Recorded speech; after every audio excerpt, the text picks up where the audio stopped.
Namo Sang Yang Adi Budaya, Namo Buddhaya.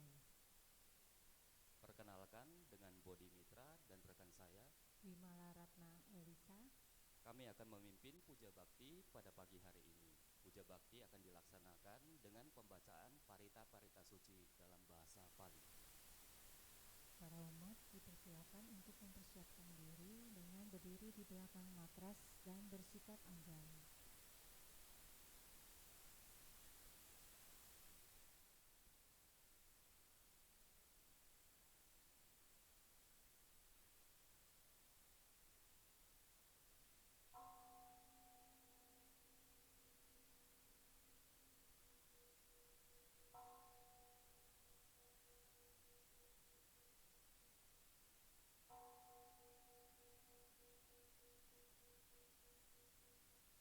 Datang pendupaan.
Persamuan nan agung Parabuddha.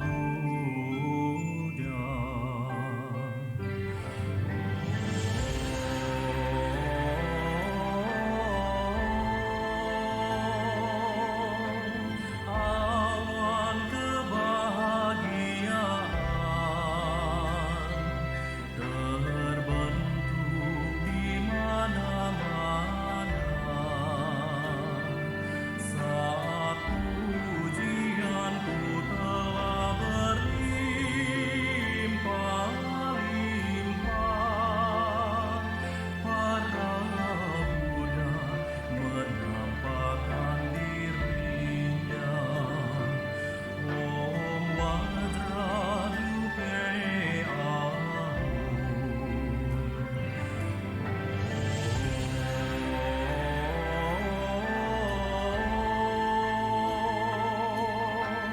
awan kebahagiaan terbentuk di mana-mana saat pujianku telah berlimpah-limpah. Para Buddha menampakkan dirinya. Om Vajrarupe Om Vajrarupe Om Vajrarupe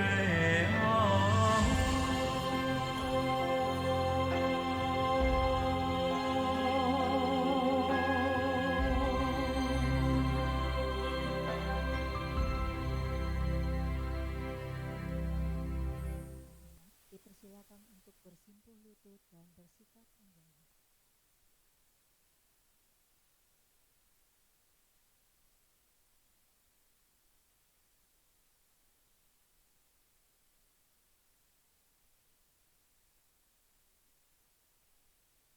Nama Karagata, halaman 9.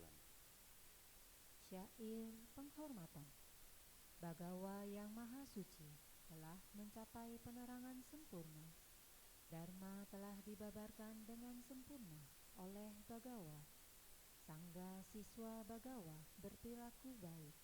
Di hadapan Buddha, Dharma, dan Sangga, aku bersujud. Arahat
dipersilakan untuk duduk bersila dan bersikap anjali.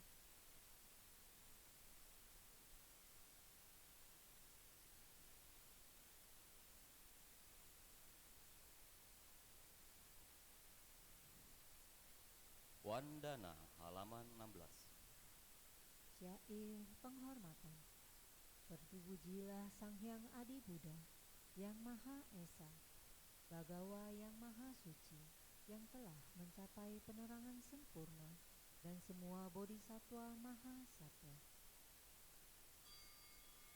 Namo Sang Hyang Adi Buddhaya. Namo Sang Hyang Adi Buddhaya. Namo Sang Hyang Adi Buddhaya. Namo tassa bhagavato arahato sama sambuddhassa. Namo tassa bhagavato arahato sama sambuddhassa. Namo tassa bhagavato arahato sama sambuddhassa. Namo sarve bodhisattvaya mahasattvaya. Namo sarve bodhisattvaya mahasattvaya. Namo sarve bodhisattvaya mahasattvaya. Tisarana halaman 17. 3. Perlindungan. Marilah kita menyatakan diri, berlindung kepada Buddha, Dharma, dan Sangha, untuk kedua kalinya dan untuk ketiga kalinya, berlindung kepada Buddha, Dharma, dan Sangha.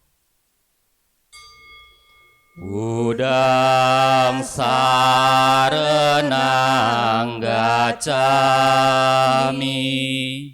Dhammang saranang gacchami. Sanghang saranang gacchami. Dutiyampi Buddhang saranang gacchami.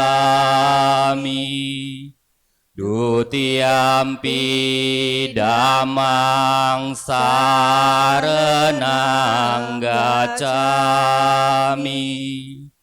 Dutiyampi Sanghang saranang gacchami. Tatiyampi Buddhang saranang gacchami. Tatiyampi Dhammang saranang gacchami. Tatiyampi Sanghang saranang gacchami.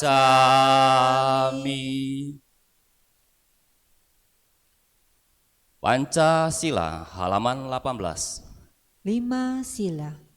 Dengan melaksanakan sila, tidak membunuh, tidak mencuri, tidak berbuat asusila, tidak berucap yang tidak benar, tidak meminum minuman keras, akan membuahkan hasil terlahir di alam bahagia, memperoleh kekayaan, dan mencapai nirwana.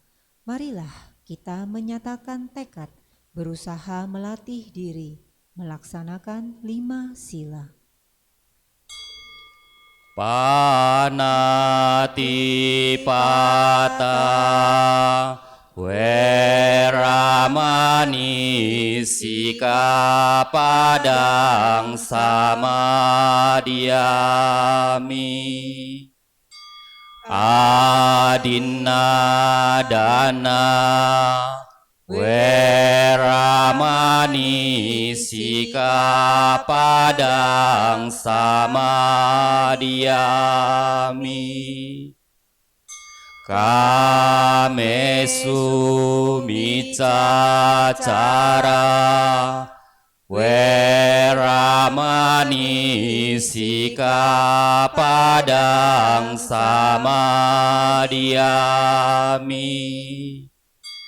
Musawada Weramani Sikapadang Samadhyami Surameraya Majapamadhatana Weramani Sikapadang Samadhyami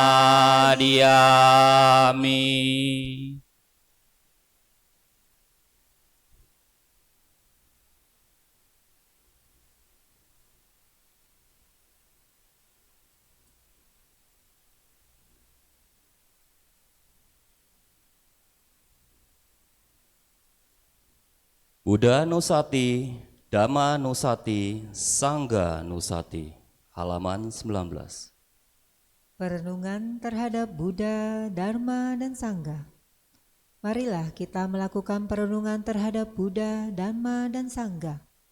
Demikian sesungguhnya Bhagawa, yang maha suci, yang telah mencapai penerangan sempurna, sempurna pengetahuan serta tingkah lakunya, sempurna menempuh jalan, pengenal segenap alam, pembimbing manusia yang tiada taranya, guru para dewa dan manusia, Buddha yang bangun, junjungan yang dimuliakan. Dharma telah dibabarkan sempurna oleh Bhagawa, berada sangat dekat, tidak dibatasi oleh waktu, mengundang untuk dibuktikan, menuntun ke arah pembebasan, dapat diselami oleh orang-orang bijaksana dalam batin masing-masing. Sangga siswa Bhagawa berperilaku baik, Sangga siswa Bhagawa berperilaku lurus, Sangga siswa Bhagawa berperilaku benar, Sangga siswa Bhagawa berperilaku patut. Mereka 4 pasang makhluk terdiri dari 8 jenis makhluk suci. Itulah Sangga siswa Bhagawa, patut dimuliakan dan menerima persembahan, patut disambut dengan ramah, patut menerima pemberian, patut dihormati, lapangan untuk menanam jasa yang tiada taranya di alam semesta. Iti piso Bhagawa Arahang Sama Sambuddho Ija Carana Sampano Sugato Loka Widyu Anutaro Purisa Dhamma Sarati Satta Dewa Manusanang Buddho Bhagawati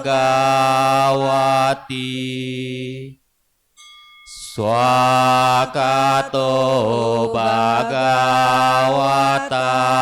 Dhammo Sanditiko akaliko ehipasiko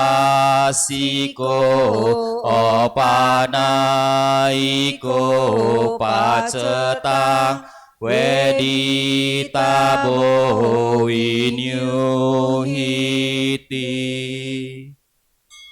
Supatipano Bhagavato Sawaka Sanggo Ujupatipano Bhagavato Sawaka Sanggo Nyaya patipano Bhagavato Sawaka Sanggo Samici patipano Bhagavato Sawaka Sanggo Yadidang Cattari Purisa Yugani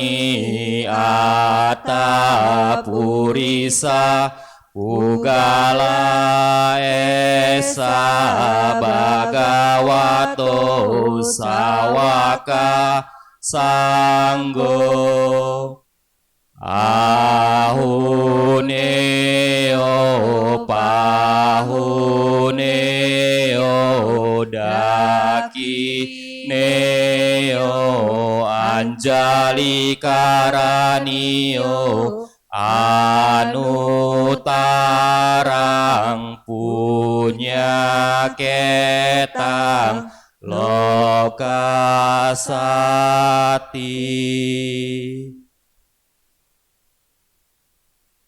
Saudara-saudari dalam Dhamma, marilah kita sejenak melaksanakan meditasi yang pada hari ini akan dibimbing oleh pemimpin Puja Bhakti.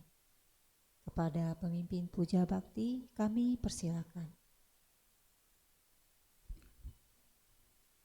Sahabat sedharma, kini tiba saatnya kita berlatih meditasi duduk di pandu. Pilihlah postur duduk yang nyaman dan rileks. Jika Anda duduk di kursi, izinkan kaki Anda menyentuh ke lantai. Jika Anda duduk di matras, izinkan kedua lutut beristirahat menyentuh matras atau lantai. Punggung tegak namun rileks dengan tidak bersandar pada apapun. Dada tidak membusung atau membungkuk. Kedua telapak tangan bisa saling bertindihan.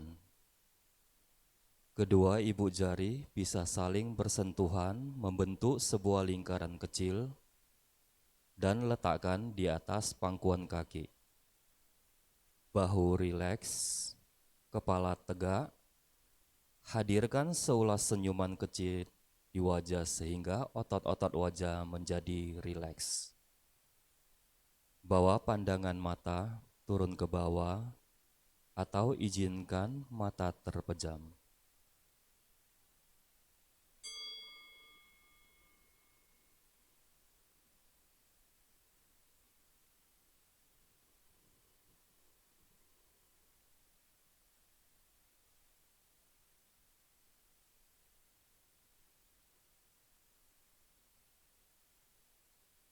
Bernafas masuk, saya merasakan dan mengenali sensasi nafas masuk. Bernafas keluar, saya merasakan dan mengenali sensasi nafas keluar. Nafas masuk, nafas keluar.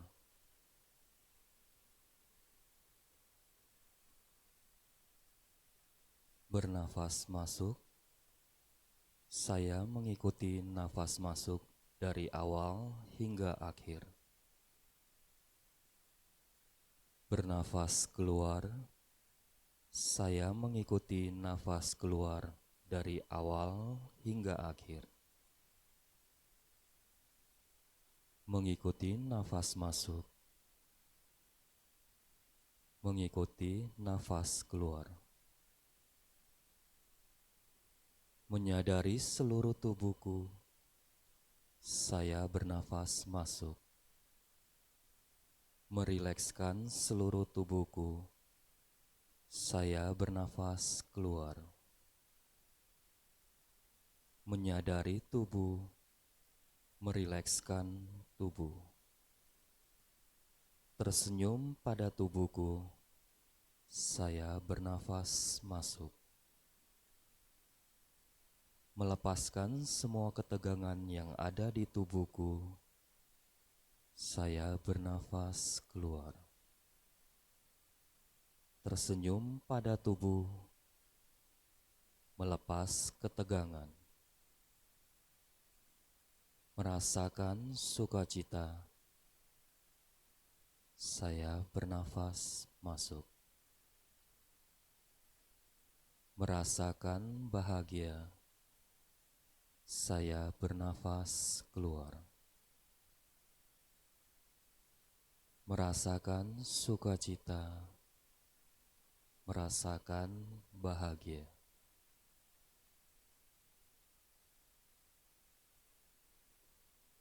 Hadir pada saat ini, saya bernafas masuk. Menikmati saat ini, saya bernafas keluar. Hadir pada saat ini, menikmati saat ini.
Demikianlah akhir dari sesi meditasi duduk kita.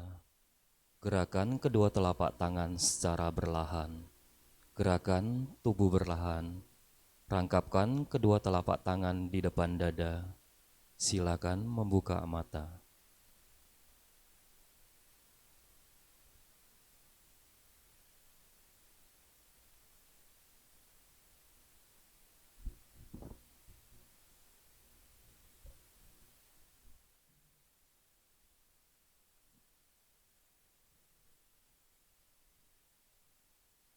Saudara-saudari dalam Dhamma, tiba saatnya kita mendengarkan pembabaran Dharma yang pada hari ini akan disampaikan oleh Romo Upasaka Pandita Aganando Kolim. Sebelumnya, saya akan membacakan sedikit profil dari Upasaka Pandita Aganando Kolim, yang merupakan Ketua Pusdiklat ABI, Pengurus MBI Pusat Lembaga Kepanditaan. Kepada Romo Kolim kami persilahkan.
Ya, selamat pagi Bapak Ibu, rekan-rekan sedharma yang berbahagia. Namo Sang Hyang Adi Budaya, Namo Buddhaya. Wah, rame ya hari ini ya.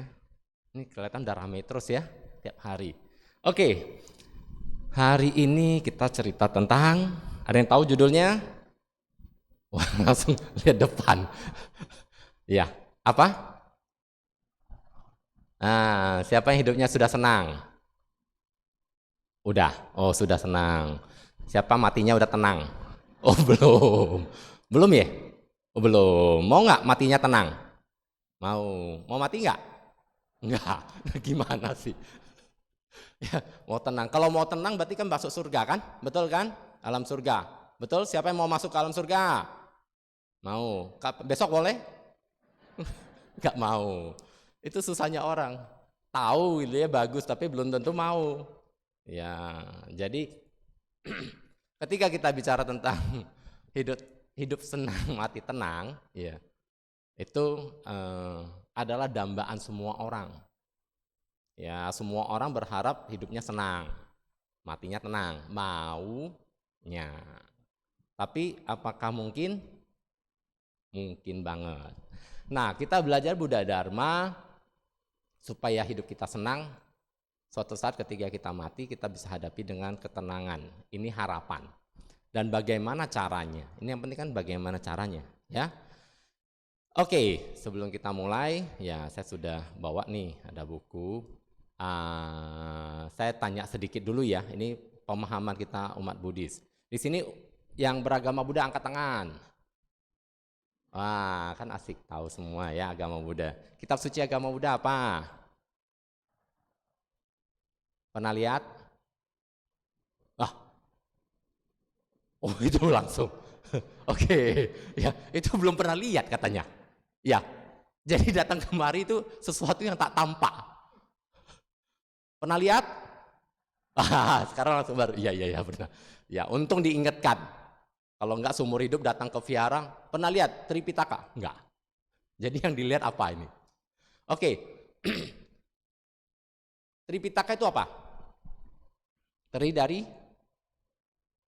3 keranjang. Terdiri dari apa saja? Ya. Bingung. Gak apa-apa. Yang siapa yang tahu? Tahu? Vinaya Pitaka, terus? Sutta Pitaka? Abhidhamma Pitaka. Oke, Sutta Pitaka artinya apa? Khotbah atau ajaran-ajaran Buddha. Kemudian Vinaya itu peraturan bagi anggota monasi, anggota sangga. Abhidhamma itu tentang metafisika, tentang batin dan seterusnya. Oke. Siapa yang pernah lihat Tripitaka tadi? Angkat tangan. Angkat tangan. Siapa yang pernah baca? Baca nggak pernah. Jadi kalau ada umat lain datang, ya bilang, kitab suci agama Buddha apa? Kitab suci agama Buddha? Tripitaka. Mana Tripitakanya? Itu. Terus umat lain kira-kira lihatnya takjub atau bingung. Ini umat Buddha Tripitakanya dipajangin atau dibaca? Oke, kalau misalnya Bapak Ibu teman-teman ditanya seperti itu, next berikutnya ya. Mudah-mudahan jawabnya jangan seperti itu lagi. Kenapa? Karena kesannya umat Buddha ini kitab sucinya cuma jadi hiasan. Betul ya? Kan kesannya hiasan banget. Jadi bagaimana jawabnya? Oke, kita bilang Sutta Pitaka. Tadi Sutta Pitaka itu apa? Tentang sabda-sabda Sang Buddha. Kemudian kita lihat, ada kan buku kebaktian? Coba lihat, Panduan Puja Bakti misalnya. Ya, ini apa sih, buku apa sih ini? Ini buku apa? Ini kitab suci bukan? Ini kitab suci agama Buddha bukan? Bukan. Terus isinya apa ini? Novel.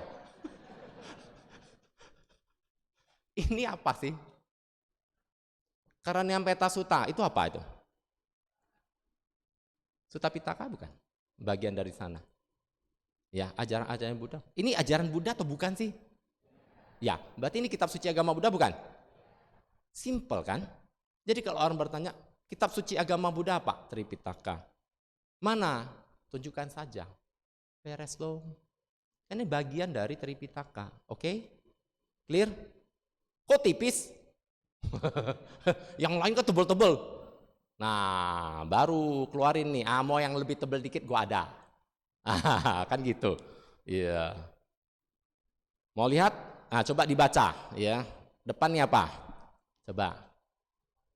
Ini atas, paling atas. Kitab suci agama Buddha. Kitab suci agama Buddha apa? Dhammapada. Bahkan Dhammapada saja bagian dari kitab suci agama Buddha. Jadi kalau ada orang nanya, kitab suci agama Buddha mana? Kan banyak bukunya. Tinggal tunjukkan saja, ini boleh. Kurang tebal, ini boleh. Oh, masih kurang tebal. Baru tunjukin yang norok tuh. Baru itu terakhir keluarin, jangan di depan. Iya. Itu yang terakhir. Tebal banget. Nah, mau yang mana? Tinggal pilih. Wah, di sini pilihannya banyak. Mau agak tipis, mau lebih tebal, mau yang tebal banget. Kan asik. Ya. Oke ya, sudah bisa jawab pertanyaan ya. Nah, belum lagi nanti datang temen. Di depan itu ada 3 patung. Siapa itu? Sebentar, baca dulu deket-deket. Oh, ini matanya udah rabun lagi. Sakyamuni. Oh, umat lain datang kemudian minta penjelasan tentang Buddha di depan. Sebentar. Anda tiap minggu datang kemari, belum tentu tahu siapa lo patung di depan lo. Menarik ya, umat Buddhis ini menarik ya. Siapa yang hafal di depan patungnya? Jujur. Angkat tangan. 3, 4, 5, 6. Bayangkan 6 orang yang tahu secara persis siapa patung di depan. Ya. Di sebelah sana siapa namanya? Nah, 6 orang yang jawab nih. Amitabha. Sebelah kiri saja guru. Apa hubungan Amitabha Buddha dengan Sakyamuni Buddha? Nah, kalau temennya nanya kan, apa hubungannya nih Sakyamuni Buddha dengan Amitabha Buddha? Hubungannya baik-baik saja. Ya, sampai sekarang no problem. Kan asik tuh ya. Nanti ada waktu kita bahas tentang siapa itu yang namanya Amitabha Buddha, siapa tuh baik saja guru Buddha. Tanah sucinya disebut sebagai apa? Kapan? Itu panjang sekali. Next kalau ada waktu ya, ada kesempatan kita bahas itu. Ya, tanah suci Amitabha Buddha apa? Tanah suci namanya Sukawati. Ya, tanah suci baik saja guru. Nah, ini biasanya jarang, Lazuardi. Ya, nanti next ya, kalau ada kesempatan kita bahas ya. Ini ada di sebelah mana, kemudian kenapa kita beraspirasi untuk ke tanah suci Sukawati. Next time kita bahas ya, kalau ada waktu, ada kesempatan kita ketemu, kita akan bahas tentang sutra, ya Sukawati Hyudra Sutra. Sutranya banyak, Amitabha Sutra, wah itu asik tuh, ya bagi teman-teman yang suka, kita bisa bahas panjang lebar. Hari ini balik lagi ya. Oh ya, ada satu pertanyaan lagi. Ini supaya teman-teman Bapak Ibu biar tahu ya konsep agama Buddha. Nah, kalau ada teman nanya, agama Buddha ada Tuhan nggak? Yang bilang ada angkat tangan. Yang bilang tidak ada angkat tangan. Yang bingung angkat tangan. 99% bingung semua. Yang bilang nggak ada tadi angkat tangan. Kayaknya lebih banyak yang nggak ada. 1, 2, 3, 4, 5, 6, 10 yang nggak ada. Yang bilang ada angkat tangan. Itu nggak ada ya angkat tangan, ada juga angkat tangan. Yang stres angkat tangan. Jangan stres deh. Ini saking bingungnya sampai stres, angkat tangan melulu. Nah, ini pertanyaan yang simpel juga, tapi jawabnya kok susah ya. Kok ada yang bilang ada yang tidak. Jadi Bapak Ibu teman-teman, ketika kita hidup bernegara, kita sepakati Pancasila, penting bagi kita untuk menyamakan persepsi tentang jawaban ini. Jadi kalau ditanya, apalagi umat lain bertanya, umat Buddha ada Tuhan enggak? Kita harus sepakat, semua menjawab ada. Oke? Pembahasan Anda di dalam tentang Tuhan seperti apa itu next nanti. Tetapi ini jadi problem. Ya, kebetulan saya di bagian dari forum ya diskusi. Seringkali umat Buddha jawabannya ngaco. Udah nggak ngerti, jawabnya ngaco lagi. Jadi akhirnya apa? Bukan hanya umat Buddha yang bingung, tapi umat lain atau komunitas lain juga bingung. Ya, sehingga banyak sekali statement menganggap bahwa umat Buddhis tidak berketuhanan. Ya, dan ini problem ya. Jadi jawaban kita kepada pihak luar, kita harus sepakati agama Buddha berketuhanan. Ya, jadi Pancasila ketuhanan yang Maha Esa kita harus sepakati. Ada Tuhannya, nggak usah debat dengan mereka, jawab saja ada. Titik. Namanya siapa? Namanya siapa? Sang Hyang Adi Buddha. Dan kita sudah sepakati kan, ketika ada sumpah jabatan, seseorang diangkat menjadi pejabat, ya kan? Kan Namo Sang Hyang Adi Buddhaya. Kan clear kan? Nah, jadi sudah clear itu. Kemudian kalau dia tanya, jadi Tuhan kamu seperti apa? Ini sering ditanya kan umat Buddhis kan? Jawabannya simple. Kalau Tuhan kamu gimana? Kalau saya biasa begitu aja. Nanti dia jelaskan Tuhan kami begini. Nah, kalau Tuhan kamu gimana? Sama. Beres kan? Clear kan? Kalau nggak sama berarti ada dua. Kalau sama kan clear, selesai. Biar dia yang jelasin, dia yang nanya, dia yang jawab. Beres ya? Nah, udah selesai. Ya, nggak perlu capek. Gitu. Ya, karena kadang kita berdebat dengan orang yang memaksakan konsep Tuhannya mereka dan Anda sendiri tidak mampu menjelaskan, ini problem. Problemnya kan di sana. Anda katakan tidak ada problem. Anda katakan Anda nggak bisa menjelaskan problem. Jadi katakan ada, Tuhannya gimana? Ya sama, udah beres. Clear. Kita nggak usah capek kan? Oke. Nah, baru kita masuk materi kita. Jadi ketika kita bicara tentang hidup senang, mati tenang, sebetulnya Buddha sudah menjelaskan ini. Clear, sudah menjelaskan ini. Di mana? Di sini juga udah ada. Ada. Ya. Coba Bapak Ibu buka. Karania Metta Sutta. Ada nggak nih? Sini, coba. Halaman sebentar. Halaman berapa? 29.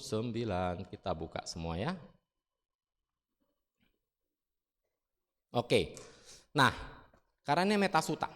Ini sudah menjelaskan untuk hidup senang, mati tenang. Kita bahas itu. Jadi judulnya hidup senang, mati tenang, bahasnya apa? Karania Metta Sutta. Biar asik ya. Kenapa? Karena uraian Buddha sudah lengkap. Cuman kita seringkali cuma baca. Tapi nggak tahu. Kita seringkali disebut sebagai seperti burung beo. Burung beo tahu kan? Selamat pagi, selamat pagi. Tengah malam juga selamat pagi, selamat pagi. Ketika kita baca buku Parita, ketika kita bacakan ayat-ayat suci ini, kita cuma tahu sekedar baca, tapi makna di dalamnya kita sering lupa. Ya, di dalam buku yang namanya Dhammapada ini, kitab suci ini penjelasan tentang Karania Metta Sutta ada juga. Ya, dan di sini ada yang namanya kisah latar. Jadi Dhammapada kata-kata. Kisah latarnya ada. Saya bacakan kisahnya ya, biar teman-teman tahu munculnya Karania Metta Sutta itu dari mana. Nggak tiba-tiba muncul, ya. Nanti kita akan bahas. Ini pada ayat ke-40 Dhammapada ya. 500 biku dari Sawati menerima bimbingan objek meditasi dari Buddha. Lalu pergi jauh masuk ke dalam sebuah hutan yang lebat. Para dewa pohon di sana melihat para biku itu datang dan mereka merasa bahwa tidak sopan bagi mereka untuk tetap tinggal di atas pohon ya karena ada para biku. Ya. Demikianlah para dewa itu turun seraya berpikir bahwa para biku yang datang hanya akan bermalam 1 malam saja. Akan tetapi rupa-rupanya para biku itu telah memutuskan untuk melewati masa wasa, ya, yaitu 3 bulan berdiam musim hujan di sana. Para dewa tidak ingin terus-menerus tinggal di atas tanah dan mereka merasa sangat tidak nyaman. Sehingga mereka mulai mengganggu, menakut-nakutin para biku tersebut. Mereka mengeluarkan suara-suara yang menyeramkan dengan penampilan yang menakutkan dan bau yang memualkan. Para biku akhirnya merasa sangat terganggu dan mereka pergi menemui Buddha, serta menceritakan apa yang telah terjadi. Buddha memberitahu mereka bahwa mereka tidak memiliki senjata apapun. Mereka harus mempersenjatai diri mereka dengan cinta kasih. Ya, Buddha lalu mengajarkan mereka khotbah cinta kasih. Para biku itu kembali ke hutan, tapi kali ini mereka mulai membacakan doa aspirasi cinta kasih ini, dan getaran dari pancaran cinta kasih mereka dirasakan oleh para dewa tersebut. Para dewa akhirnya menyambut mereka dan tidak lagi mengusik serta mengganggu. Mereka pada akhirnya mampu bermeditasi dan objek 32 bagian tubuh dan menyadari ketetapannya mereka bisa lakukan. Buddha melihat hal ini dari jauh, menampakkan diri di hadapan mereka dan menegaskan bahwa tubuh ini memang laksana sebuah tempayan. Buddha lalu melantunkan ayat 40 ini. Akhirnya semua biku tersebut mencapai kesucian arahat. Saya bacakan ya. Dhammapada 40. Setelah mengetahui tubuh ini ibarat tempayan, setelah memperkokoh batin ini ibarat kota, seranglah marah dengan senjata kebijaksanaan, jagalah kemenangan tanpa kelekatan. Ya. Nah, jadi kita bacakan ya. Jadi konsep di dalam buku ini munculnya sekali lagi, ini khotbah Sang Buddha. Jadi bukan tadi buku sekedar buku biasa, tapi ini adalah kitab suci agama Buddha. Ya, kita bacakan artinya dan kita akan bahas hari ini. Ya, mudah-mudahan waktunya cukup. Ini karena cukup panjang membahas tentang Karania Metta Sutta. Iya, ya, ini yang harus dikerjakan oleh dia yang terampil dalam kebaikan untuk mencapai ketenangan. Ia harus mampu jujur, sungguh jujur, ikhlas, lemah lembut, tiada sombong. Nanti kita akan bahas ini. Nah, ini adalah kita bahas di bait pertama. Jujur, sungguh jujur, ikhlas, lemah lembut, tiada sombong. Ya, nanti kita akan bahas. Kemudian kita lanjutkan dulu. Merasa puas dan mudah dilayani, tidak sibuk berlebihan dan hidup sederhana, tenang inderanya dan waskita, rendah hati, tidak melekat pada keluarga, tidak berbuat kesalahan barang sekecil apapun yang dapat dicela oleh orang bijaksana. Semoga semua kita berbahagia dan sentosa, semoga semua makhluk berbahagia. Makhluk hidup apapun juga bergerak, tidak bergerak, tanpa kecuali panjang gemuk, pendek, besar, kecil, yang terlihat atau tidak terlihat, yang jauh atau yang dekat, yang terlahir atau yang dilahirkan. Semoga semua makhluk berbahagia, tidak menipu orang lain, tidak menghina siapa saja di mana saja, jangan karena marah dan benci mengharap orang lain celaka. Kemudian, bagaikan seorang ibu mempertaruhkan jiwanya melindungi anaknya yang tunggal, demikianlah terhadap semua makhluk cinta kasih dan pikiran dipancarkan tanpa batas, cinta kasih ke alam dengan pikiran dipancarkannya tanpa batas ke atas bawah sekeliling, tanpa rintangan, tanpa kebencian, tanpa permusuhan. Selagi berdiri, berjalan, atau duduk, atau berbaring, selama tiada lelap dia tekun mengembangkan perhatian penuh kesadaran ini yang disebut kediaman luhur. Tidak tergelincir pada pandangan yang salah dengan sila dan pandangan yang sempurna. Setelah melepaskan kemelekatan nafsu indera, dia tidak akan pernah terlahir dalam rahim manapun.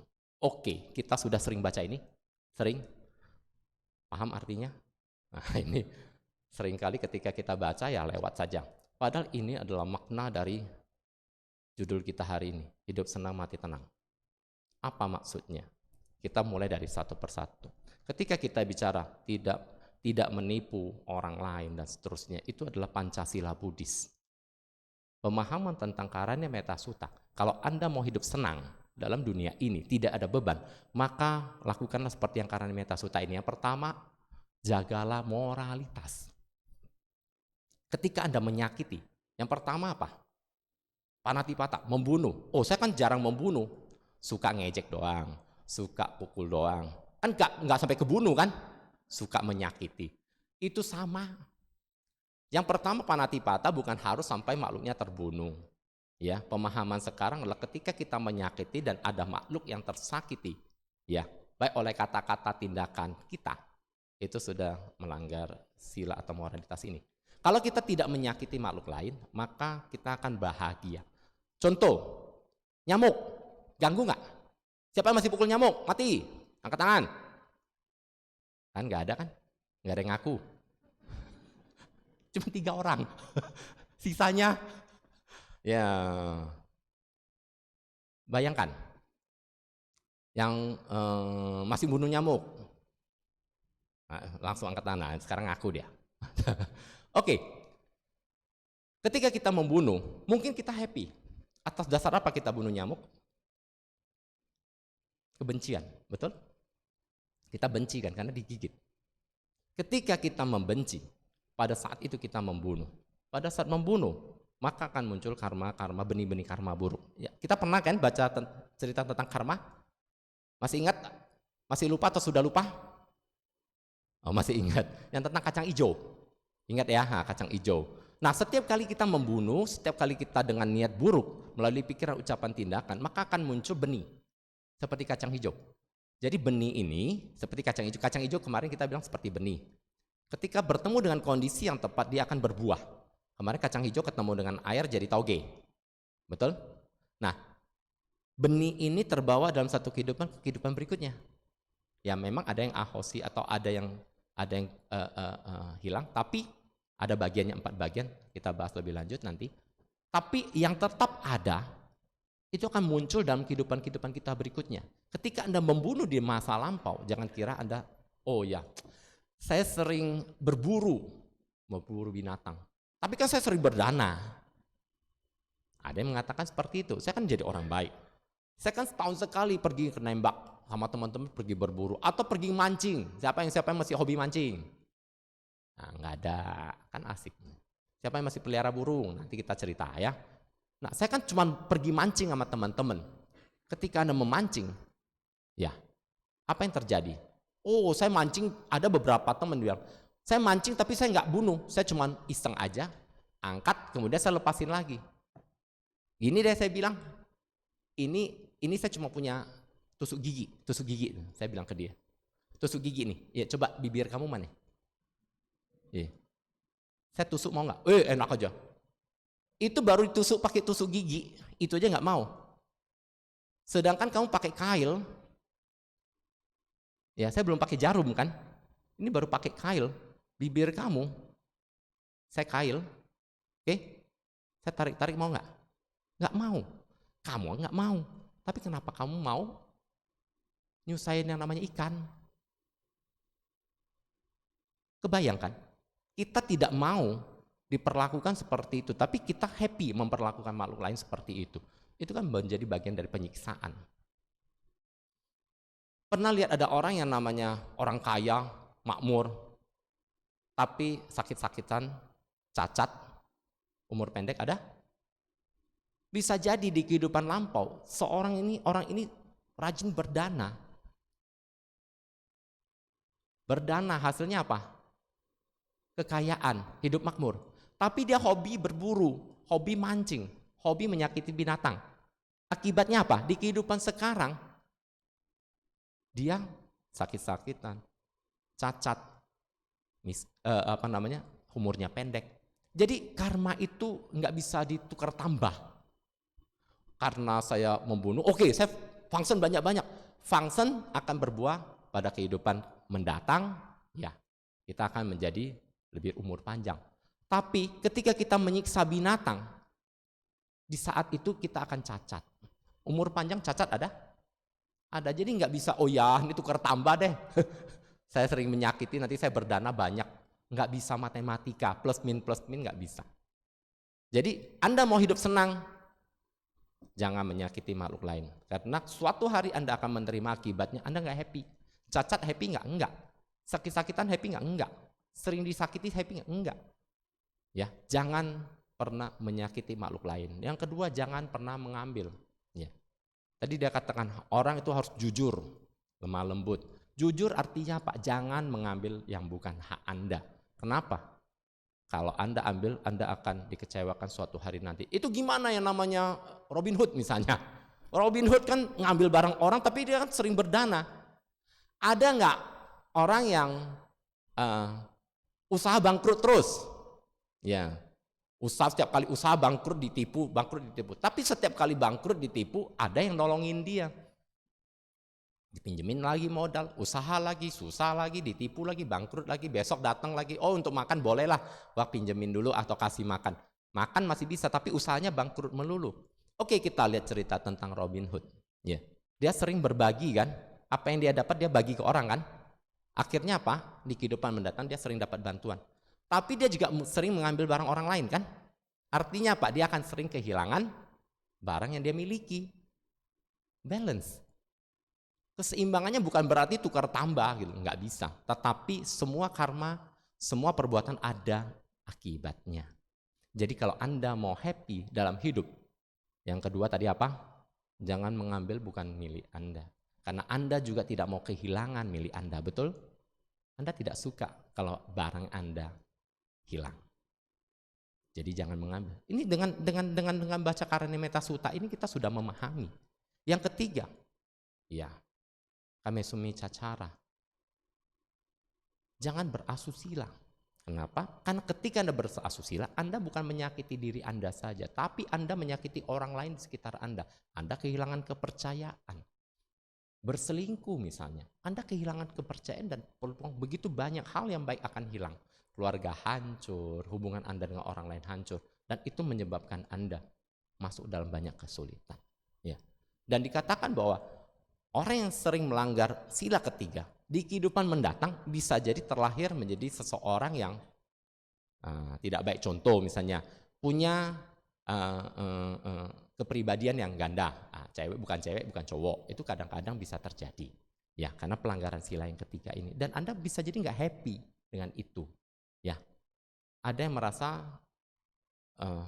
terlahir cowok tapi diri dia cewek misalnya, itu bisa berkaitan dengan hal-hal yang pelanggaran sila ketiga. Jadi Anda bisa hidup nggak happy ketika Anda melanggar sekarang. Jangan kira oh ya sekarang nggak apa-apa, tapi yang Anda terima kan next, kehidupan mendatang.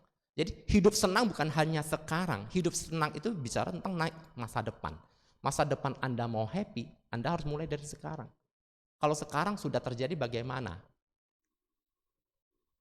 3T rumusnya. Tobat. Bukan tomat ya. Kalau tomat tuh habis tobat nanti kumat. Tomat. Ini tobat. B ya. Tobat betul-betul menyesali apa yang sudah terjadi, tidak berjanji untuk tidak mengulangi lagi. Yang kedua, T kedua apa? Tekad. Nah, bertekad untuk tidak mengulangi, bertekad untuk berbuat baik. T yang ketiga, tulus. Lakukan dengan tulus, jangan banyak alasan. Ya, oke. Kita bahas lagi tentang bagaimana seseorang masuk ke bagian yang keempat. Mau hidup enak, nyaman, tentram, damai, bahagia. 4 ini jaga. Ya, penting 4. 4 ini penting banget. Kenapa? Ya, musawadah. Oh, ini bicara tentang apa? Jujur, sungguh jujur tadi kan? Ya, harus jujur, sungguh jujur. Berbohong. Ya, hati-hati dengan kebohongan. Kenapa? Kalau Anda sering berbohong, Anda tidak akan merasa nyaman dalam hidup. Betul ya? Anda berbohong, ketahuan, Anda akan berbohong lagi, nutupin kebohongan berikutnya. Bohong, sampai Anda tidak tahu lagi mana yang benar, mana yang bohong. Terlalu banyak kebohongan. Yang bagian kedua, memfitnah, ya, mengatakan sesuatu yang buruk tentang orang lain. Ini juga hati-hati, apalagi zaman media sosial saat ini. Media sosial sangat mengerikan, sangat mengerikan. Kalau dampaknya tidak Anda antisipasi dari sekarang, maka Anda bisa terjebak ke dalam banyak masalah. Ya, contoh, Ci, siapa namanya? Ya, namanya siapa? Foni. Foni. Ya. Contoh, ya, contoh. Memfitnah itu gimana? Handphone saya taruh sini, ya. Oke, saya handphone, udah, segala macam. Tiba-tiba handphone saya hilang. Oke. Handphone saya hilang. Handphone saya kemana ya tadi ya? Kayaknya di sini deh. Tadi kelihatan Cik Foni lewat nih. Kira-kira gimana? Apa yang ada dalam pikiran kita? Siapa yang ngambil handphone saya? Wah, kayaknya. Ini kan saya baru bilang kayaknya. Kayaknya nih ya. Kayaknya. Terus saya bilang ke sahabat kita, siapa? Effendi, handphone gua tadi kayaknya di sini ya. Begitu Foni lewat, sup, lenyap ya. Oke? Kalau Effendi dengar begini gimana tanggapannya? Ya. Tapi belum tahu ya aku ya. Ini kayaknya baru feeling gua nih. Baru feeling 5 menit kemudian komunitas wihara Ekayana Serpong. Ya. Dan Serpong sekitarnya. Udah tahu kan? Ko Effendi cuma bilang, tadi handphonenya Romo Kolim hilang loh. Kelihatannya Foni lewat di sana, jangan-jangan terus titik. Iya. 1 jam kemudian beritanya sudah viral. Top, Foni maling handphone. Titik. Betul kan? Media sosial loh. Dapat berita, kira-kira mikir dulu, nanya dulu atau broadcast dulu? Broadcast dulu. The power of jempol. Nggak mikir kan? Sejam kemudian, tiba-tiba saya lagi duduk iseng, handphonenya ternyata di kursi. Aduh, Ko Effendi, sempet nggak saya ngomong lagi ke Ko Effendi? Kagak. Ya. Apa yang terjadi? Bagaimana kita mau klarifikasi? Oke lah. Ya, saya mau klarifikasi. Ko Effendi, ya. Handphonenya udah ada. Ya.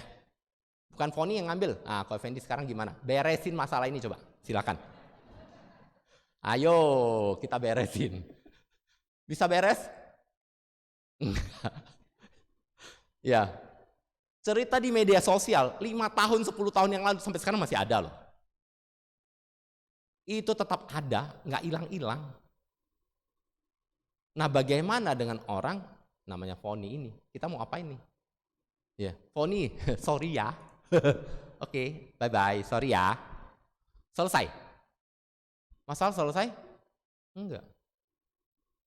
Foni bisa dicap sebagai pencuri seumur hidup hanya karena kita salah menduga. Hati-hati sekali. Kenapa? Karena dengan akibat dari ini ketika Foni sulit, susah, dan seterusnya, penyebabnya dari kita. One day, ya, kita bisa kena masalah. Apalagi ketika kita fitnah, kemudian tiba-tiba Foni ditangkap, masuk penjara. Kok sampai masuk penjara? Bisa jadi suatu hari di masa depan, karena kita salah ngomong, kita bisa masuk penjara juga. Ada kan kasus seperti itu. Terus orang bilang, ini kan orangnya baik, jujur. Kenapa bisa masuk penjara tiba-tiba? Bisa jadi karma di masa lampau. Dan kita tidak pernah tahu lagi. Karena memfitnah orang lain itu susah jadinya. Nah, kita di kehidupan sekarang bisa difitnah juga. Dan mungkin sampai masuk penjara juga. Bagaimana mau hidup bahagia? Kalau di kehidupan sekarang, kita banyak terima fitnahan. Jadi apa? Jangan memfitnah. Karena itulah sumber dari one day, suatu hari nanti di masa depan kita difitnah juga. Clear kan? Menjaga moralitas ini simple. Bagian yang ketiga adalah bergunjing, bergosip. Jadi musawadah 4 bagian. Berbohong, memfitnah, bergunjing, bergosip. Ya, ini bukan lagi kebiasaan, tapi hobi. Siapa yang hobi? Enggak ya, enggak sedikit. Enggak dikit. Biasanya ya enggak suka gitu ya. Pas ketemu lu tahu enggak ya? Si itu udah 3 jam tuh. Baru si itu ya 3 jam. Ya, bener enggak bener nanti masalah ke-7. Yang penting 1 sampai 6 si itu tuh. Ya. Bergunjing ini membuat kita menduga, berpersepsi, menilai orang lain. Ya kan? Kita selalu menilai, oh ini baik, ini buruk, ini benar, ini salah, ini orang, di sana semua muncul. Yang keempat, emosi, marah-marah. Ya. Siapa yang suka marah-marah sini? Kan nggak ada kan? Nggak ada yang? Aku. Ya. Ada yang suka marah nggak sini? Siapa yang pernah marah? Angkat tangan. Kalau pernah marah ada nih. Yang suka marah? Nggak ada. Hobi marah, apalagi hobi, nggak ada. Bedanya, ya pernah marah sama hobi marah apa? Ya misalnya Foni, Fon, ya kenapa lu dari tadi gini-gini melulu? Iya, badan gua pegel-pegel. Kenapa? Hari ini belum marah-marah soalnya. Jadi kalau belum marah-marah nggak asik tuh. Banyak yang begitu. Kalau udah marah kayaknya plong, Seneng dia marah-marah, ya kan? Nah, dia nggak peduli lagi orangnya seperti apa. Marah dulu atau mikir dulu? Langsung kenceng banget, langsung refleks jawabnya. Habis marah mikir nggak? Baru mikir, itu masih mending. Habis marah banyak yang nggak mikir lagi. Emang gue pikirin lu mau nangis? Emang gue pikirin lu mau tersinggung? Pasti gue udah marah duluan. Akibatnya apa? Akibatnya kita menghadapi begitu banyak problem saat ini. Itu bisa jadi karena kita suka marah-marah di masa lampau. Ketika Anda marah, Anda menyakiti makhluk lain. Dan ketika Anda sakiti, maka orang lain juga, saat itu juga Anda sudah menimbulkan benih-benih karma. Kemudian bagian yang kelima adalah surameraya, mabuk-mabukan. Ketika Anda mabuk-mabukan, Anda bisa melanggar sila 1, 2, 3, 4 loh. Anda mabuk-mabukan ketika Anda lemah kesadaran, Anda bisa menyakiti orang lain nggak? Bisa pukul orang lain? Bisa. Anda bisa mencuri, mengambil, ya nggak sadar kan? Anda bisa berzina? Oh bisa banget. Anda bisa berbohong? Bisa banget. Marah-marah? Semua lengkap. 1, 2, 3, 4 itu bisa lengkap ketika Anda lemah kesadarannya. Nah di sini ya tadi karena Sutta sudah katakan ya, ketika kita bisa menjaga sila moralitas, kan Bante seringkali juga kan, dengan menjaga sila seseorang bisa terlahir ke alam bahagia. Nah artinya apa? Kalau Anda jaga moralitas ini, 1, 2, 3, 4, 5 ini saja Anda pegang baik-baik, itu sudah menjamin Anda hidup bahagia di masa depan. Dan ketika meninggal, Anda akan tenang. Ini. Dan kemudian ya, tadi merasa puas dan mudah dilayani. Apa maksudnya merasa puas dan mudah dilayani? Ketika Anda hidupnya simple, sederhana, maka Anda akan merasa senang. Hidup senang itu bukan berarti Anda punya lebih banyak dibanding orang lain, tetapi Anda puas, bersyukur dengan apa yang Anda miliki. Apakah mudah? Kuncinya adalah Anda harus bisa menerima. Untuk hidup senang Anda harus bisa menerima. Menerima apa? Nah, oke. Menerima kenyataan yang tidak sesuai harapan. Waktu kecil senang nggak? Pengen cepat-cepat besar? Pengen. Sekarang udah besar. Gimana? Pengen kecil lagi? Pengen. Nggak happy. Dulu hidup makin lama makin susah atau makin banyak senangnya atau makin banyak susahnya? Banyak susahnya. Waktu kecil pengen cepet-cepet besar kan? Nah, siapa di sini yang bujangan? Bujangan masih belum ada pasangan? Siapa? Angkat tangan. Tinggal 1 ya. Kasihan banget. Tinggal 1. Nggak ada lagi. Waktu muda inget nggak? Pengen cepet-cepet menikah kan? Iya. Sekarang udah menikah. Gimana? Dari ketawanya udah ketahuan rasanya. Yang nggak usah dibahas ya. Nah, jadi kalau dibahas bukan ketawa lagi, sambil ketawa sampai ngelap-ngelap dikit. Ya, kenapa? Karena kita tidak bisa menerima kenyataan yang tidak sesuai harapan. Kita menolak, dan ketika kita menolak, kita akan menderita. Makin menderita, iya. Ketika kita menolak sesuatu, jangan mengira, oh saya nggak mau terima ini. Ketika Anda tidak terima, Anda akan makin menderita. Jadi bagaimana solusinya? Oke, boleh. Yuk bantuin saya ke depan sebentar. Siapa namanya? Antoni. Tony, boleh ke depan? Kita kasih applause buat Tony sebentar ya. Saya mau tunjukkan sedikit ke teman-teman apa itu yang namanya menerima menolak ya. Oke, Tony, badannya kekar hebat luar biasa nih ya. Tenaganya banyak. Oke, kita coba tangannya ke sini. Nah, coba saling tolak kita. Tolak. Ya, Tony, kira-kira enak gak? Nyaman gak? Tolak terus. Kita saling tolak gini, enak gak? Biasa aja. Ini biasa aja sih. Kalau Anda menolak, contohlah dinding deh, Anda geser coba, tiang ini digeser coba. Saya kurang. Mesti lawannya tiang baru bisa. Bisa nggak? Nggak bisa. Kalau Anda tolak terus dia tidak bergerak, frustasi nggak? Nggak bisa ditolak. Tapi kalau Anda tolak terus, Anda udah tahu nggak bisa, tapi Anda tolak terus. Capek nggak? Capek. Inilah yang pertama. Banyak hal dalam hidup kita udah tahu. Ya.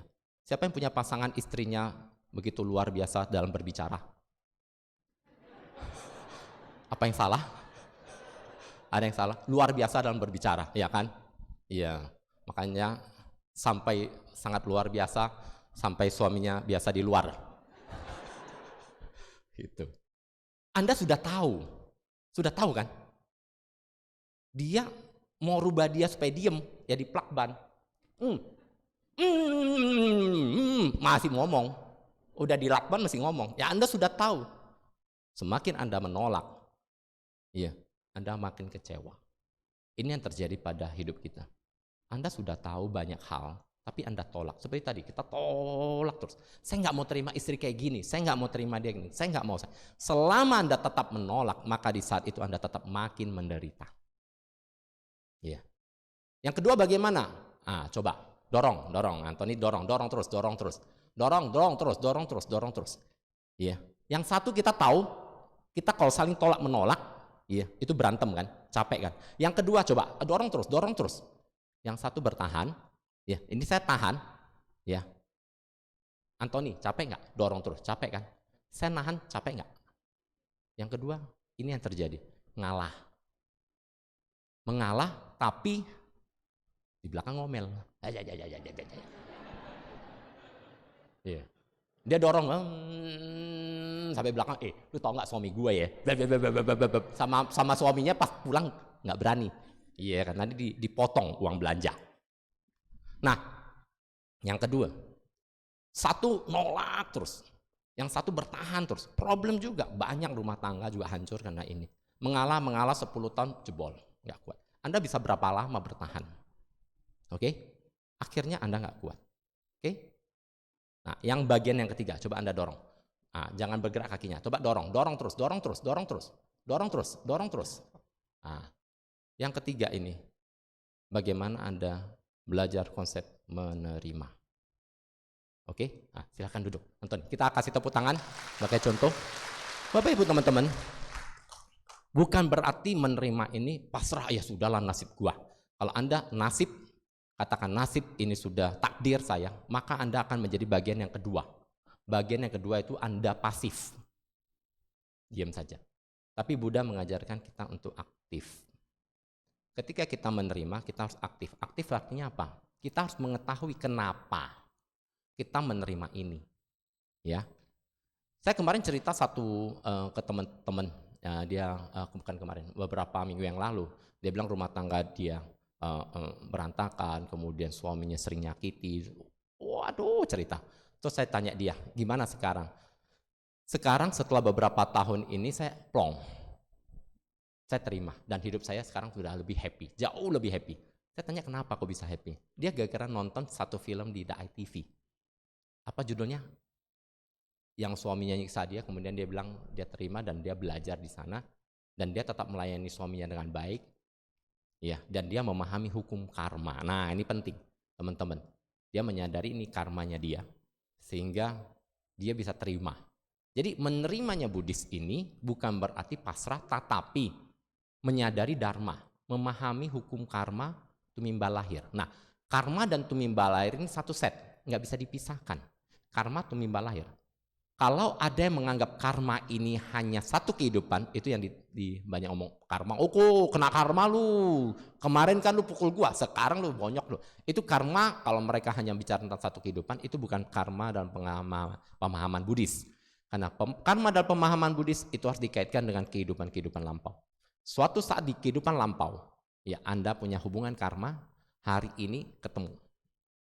Ya, ketemu lagi, sehingga Anda harus melanjutkan karma ini sampai selesai. Ini cerita nyata, saya konseling. Saya di Pusdiklat Agama Buddha Indonesia adalah, kita ada setiap 2 bulan ya, kursus pra-pernikahan. Ada ya, teman-teman ada yang mungkin yang ikut juga, tahu di sini ikut pra-pernikahan. Ya, yang datang lagi happy-happy, gandengan tangan, gitu kan? Tapi juga di Pusdiklat juga kita menerima yang namanya pra-perceraian. Kalau ini jalannya pantat sono, pantat sini. Ya, punggung-punggungan. Ya, jalannya kayak kepiting. Ya, nggak mau lihat mukanya. Lain.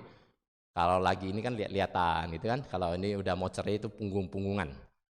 Nah, kemudian ketika ada satu kasus menarik, udah pisah rumah, istrinya belum cerai, lagi pra perceraian, istrinya sudah pisah rumah. Pisah rumah, bawa koper, bawa ini, punya 2 anak, pindah ke apartemen, sudah sewa apartemen, suaminya tinggal di rumahnya, berantem, kemudian konseling datang, ngobrol. Kebetulan dia nggak gitu memahami Buddhis, ya. Jadi banyak sekali umat Buddha kan yang it's okay aja. Jadi saya bilang oke lah, saya coba kita melihat ini dari sudut pandang karma. Tapi kan sangat sulit bicara tentang karma ini kepada orang yang belum memahami karma. Saya ajak dia kebetulan saat itu ke Bu Brenda, ya, Bu Brenda McCure, Anda kenal ya sana, ke Bu Brenda. Kemudian saya bilang, Bu Brenda coba bantu lihat ini, karena Bu Brenda ada buka terapi regresi namanya, ya, hipnosis regresi, melihat masa lampau. 1 jam di ruangan Bu Brenda, kemudian orang ini keluar, saya dampingi, kemudian saya ajak, setelah dari Bu Brenda saya ajak ngobrol, apa yang kamu lihat? Dia bilang, dia nangis terus, dan dia katakan, akhirnya saya ngobrol dengan dia, katakan, saya dengan suami saya sekarang itu sudah sekian kali married, dan setiap kali itu kami selalu pisah. Ini kelahiran kesekian kami married, dan setiap kali married pisah. Saya tanya ke dia, kamu pacaran berapa tahun? 13 tahun pacaran. Putus nyambung, akhirnya menikah. Habis menikah berantem terus. Terus saya tanya, so kamu sekarang sudah percaya kelahiran lampau? Ada? Ayah. Kamu mau selesaikan sekarang atau lanjutkan lagi next kehidupan? Ini kan pilihan. Iya, pilihan berganda kita. Mau mana? Saya mau beresin sekarang. Oke, kalau mau beresin sekarang simple, gampang. Nah, saya ajarkan rumusnya ada, ya. Yang mau tahu nanti tanya saya, ya. Panjang nanti. Kalau enggak sampai jam 3. Ada rumusnya dan dia lakukan, ya. Dia tetap serve suaminya. Saya saat itu sore itu saya langsung minta dia pulang, beresin kopernya dari apartemennya, pulang. Kebetulan orang ini masih saudara, ya. Saya bilang, oh apartemen bagaimana? Nanti kita yang urusin semua, kamu pulang aja ke rumah suaminya lagi. Sampai hari ini sudah kejadiannya 6 tahun, 7 tahun, dan mereka sudah mulai oke lah. Walaupun hubungannya tidak sebaik-baik seperti pacaran, tapi is oke lah, rumah tangganya oke, ya. Kenapa? Karena dia sudah tahu bahwa kalau dia tidak selesaikan sekarang, dia tidak terima suaminya seperti ini. Next, ya, dia akan mengalami kejadian kelahiran berikutnya adalah ketemu lagi. Ya, rumus banyak ketemu lagi, capek banget. Dia harus mulai start. Bagaimana sih konsepnya? Ya, konsepnya dia bilang kalau saya sudah maafin dia, terus dia nggak maafin gua atau dia tetap berlaku seperti itu, kan sakit hati juga. Oke, boleh lagi, Tony ya, ke depan lagi. Sini ya, saya kasih. Ya, yuk sini. Ya, gampang. Tony, coba ambil air nih, ambil, tarik. Sekarang tarik, ya, bukan dorong, tarik terus. Oke, stop. Capek nggak? Ya, ini tarik menarik. Sekarang Tony ambil, tarik, selesai. Kamu masih pegang kan? Saya free. Apa maknanya? Silakan duduk. Thank you. Ini supaya teman-teman tahu dengan perumpamaan seperti ini. Yang penting bukan dia, yang penting Anda. Ya, Anda sudah lepaskan atau belum?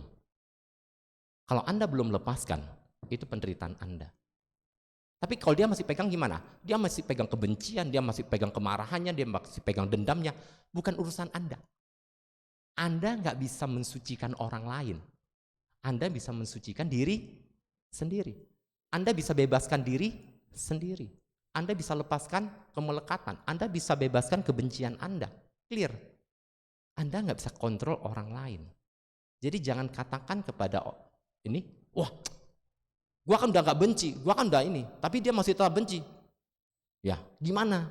It's okay, bukan urusan kita. Ingat baik-baik. Ketika Anda sudah lepaskan, ini bukan punya Anda lagi. Ya, saya katakan kepada dia, kalau kamu sudah clear, bebas, kebencian kamu lepaskan, kamu layani sebagai seorang istri yang baik, bebas. Kalau dia masih pegang, nanti di kelahiran berikut dia yang pegang, bukan Anda yang pegang. Anda sudah bebas. Ya kan? Nah, di sanalah di Karaniyameta Sutta ini kita baru lihat bahwa ketika kita bisa terbebas dari kemelekatan, mengembangkan kebijaksanaan, kemudian kita bisa melatih diri, kita bisa terlahir ke alam bahagia atau tidak terlahir lagi menjadi Buddha. Jadi bukan tergantung orang lain kita bahagia atau tidak. Tapi tergantung pada diri kita sendiri. Kita bahagia atau tidak. Kalau Anda mau meditasi, Anda mau belajar Dharma, tapi beban kehidupan, dendam, kebencian, kemarahan masih begitu banyak, apa yang terjadi? Anda nggak bisa mencapai kesucian. Anda masih melekat itu semua. Siapa yang pernah disakiti? Ya, pernah diputusin. Nah, siapa? Angkat tangan. Nggak ada. Nggak ada yang sekali. Berkali-kali, udah malas angkat tangan dah. Ya. Oke, Anda ketika disakiti atau pernah ditipu? Pernah ditipu ya. Ditipunya berapa kali? Sekali. Enggak, sama si A. A pernah nipu Anda sekali kan? Atau A pernah nyakiti Anda sekali, betul? Ternyata tidak. Banyak sekali orang yang mengalami penderitaan ganda, triple. Maksudnya apa? Ketika Anda ditipu, sakit nggak? Sakit hati? Sakit hati. Ketika Anda di PHP atau Anda diputusin, sakit hati? Sakit. Sakitnya itu di mana? Oke. Anda diputusinya berapa kali? Sekali kan? Besok Anda ingat kembali kejadian itu. Sakit lagi? Sakit. 5 tahun berikutnya Anda ingat lagi. Sakit lagi? Sakit lagi. 10 tahun Anda ingat sakit lagi? Sakit lagi. Jadi Anda sakit hatinya berapa kali? Itulah yang membuat manusia tidak bisa hidup happy. Karena Anda setiap saat disakiti. Coba Anda bayangkan ketika dicopet 10 tahun yang lalu. Saat itu uang Anda hilang, KTP hilang. Aduh, susah banget. Ketika Anda ingat kembali kejadian itu, maka muncul kebencian, kemarahan lagi. Di saat itu Anda kecopetan lagi sebetulnya. Copetnya sekali, tapi Anda merasakan sakitnya berkali-kali. Itulah manusia. Ini kalau kecopet oleh orang lain, ditipu oleh orang lain. Ya. Yang paling menyiksa atau paling menderita adalah ketika kita sering diomelin oleh siapa? Oleh diri sendiri. Tony, suka diomelin nggak? Suka nggak kalau diomelin orang? Nggak. Sering ngomelin diri sendiri nggak? Tony sering ngomelin Tony nggak? Ci, sering ngomelin diri sendiri? Aduh, gara-gara si Vero minggu lalu ya, udah di feeling gua nih, jangan beli. Beli juga. Sekarang kan nggak kepake. Nggak benar nih si Vero minggu lalu. Vero sekarang tuh jadi susah. Anthony sekarang jadi susah gara-gara 5 tahun yang lalu. Investasi itu, aduh, gara-gara dia investasi. Anda ngomelin siapa sih? Yang Anda omelin siapa? Diri sendiri loh. Kalau orang lain yang menyakiti Anda tidak bertemu dengan orang tersebut, fine, ya kan? Nggak ketemu sama si mantan, oke kan? Masih happy kan? Nah, tiba-tiba sekali-sekali lagi jalan ke mall, si mantan lagi jalan sama yang lain, seneng banget, gua lagi udah ngomel lagi, ya oke. Tapi kalau nggak kebayang dia, nggak ketemu dia, Anda tidak menderita. Tapi sekarang bayangkan kalau orang yang Anda benci, itu Anda ketemunya 24 jam per hari. Tengah malam bangun, lihat lagi, ini ketemu lagi. Yang namanya penyesalan. Mas Sengyen katakan, ya. Penderitaan terbesar manusia adalah penyesalan. Kenapa? Karena Anda bertemu dengan dia setiap hari, setiap saat. Sampai akhirnya ketika Anda sudah bosan, ya.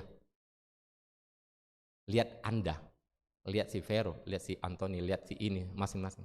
Anda pengen bunuh dia. Itu makanya sebagai suicide atau bunuh diri. Anda ingin melenyapkan orang yang Anda benci, yaitu diri sendiri. Saking bencinya Anda. Anda mungkin nggak bisa bunuh orang, tapi Anda punya hak untuk bunuh diri sendiri. Terus ada yang sampai segitu. Saya hadapin satu orang yang konseling sudah.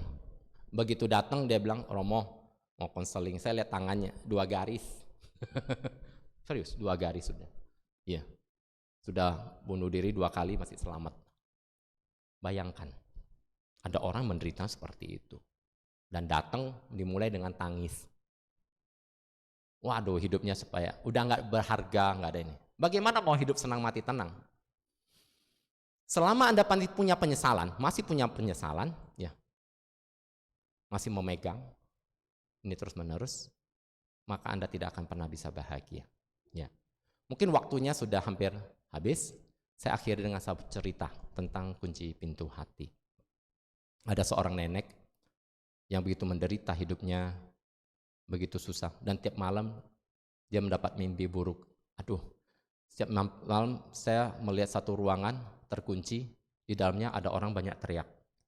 Ada suami saya yang dulu sering mukulin saya, sekarang sudah meninggal di dalam, berteriak-teriak minta tolong.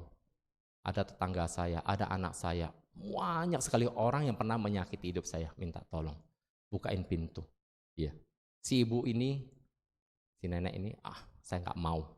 Ngapain saya bukain pintu? Mereka layak mendapatkan karma mereka, mereka layak dapatkan siksaan mereka, karena mereka begitu jahat dengan saya.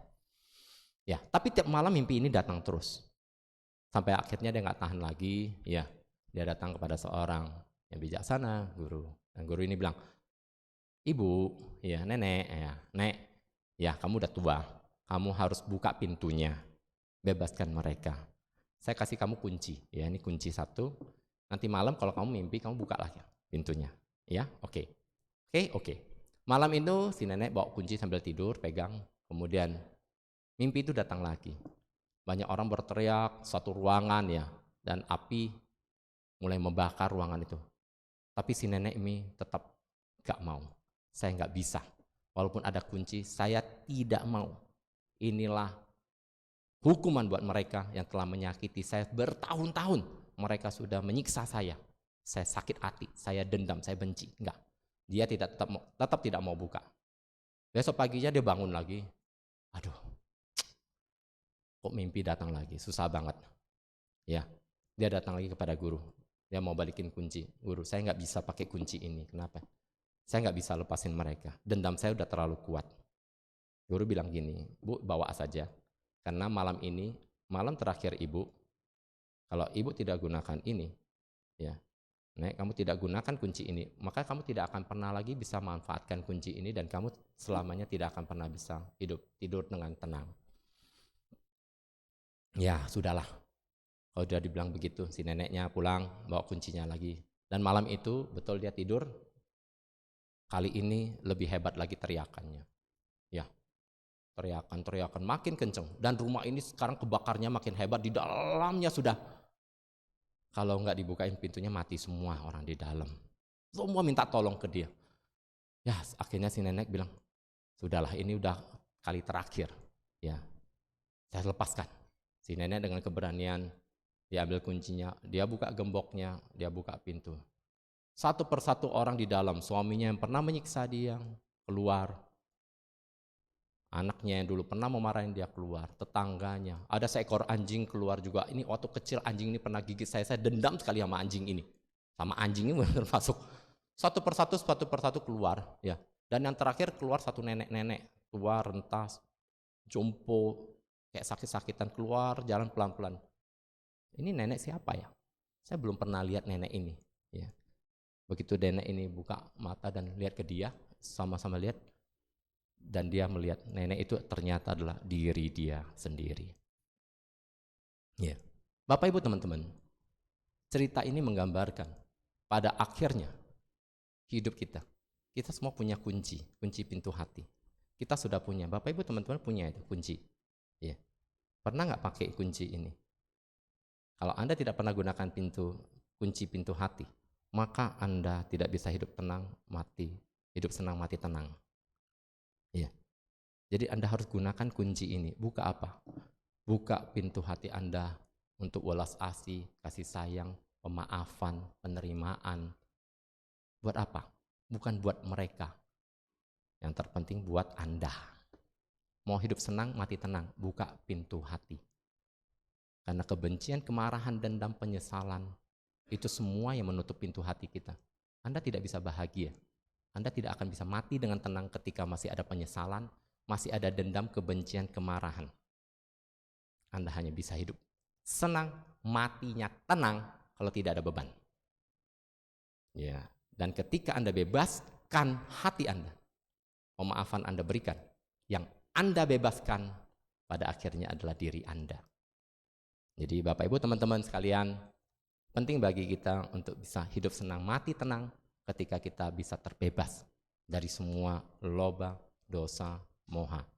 Dan itu harus dimulai dengan baca sering Rani Metta Sutta. Di sana sudah jelaskan bahwa menjaga moralitas, menerima, hidup santai, tenang, damai, bahagia, itulah yang membuat kita betul-betul hidup senang. Dan pada akhirnya penerimaan kita terhadap segala sesuatu dengan ikhlas, dengan bersyukur, membuat kita mati dengan tenang. Oke? Ya, mungkin waktunya sudah mepet. Ada tanya jawab lagi? Habis.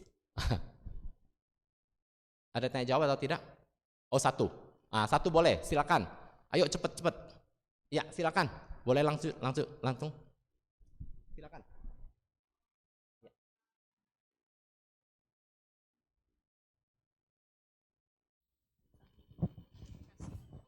Romo mau tanya langsung aja, jadi kalau misalnya tadi kalau ditanya ketuhanan misalnya kita bilang tidak ada, apakah itu kita jadi melanggar sila keempat musawadah? Kasih. Oh iya. Berbohong maksudnya. Kasusnya adalah kalau gimana? Oh, konsep ketuhanan. Tuhan, ya konsep ketuhanan. Ada atau tidak ada Tuhan? Oke.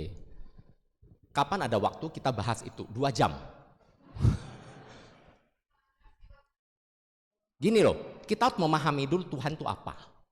Ya, kalau Anda belum memahami Tuhan itu apa, Anda tidak akan bisa menjawab dengan tenang. Makanya perlu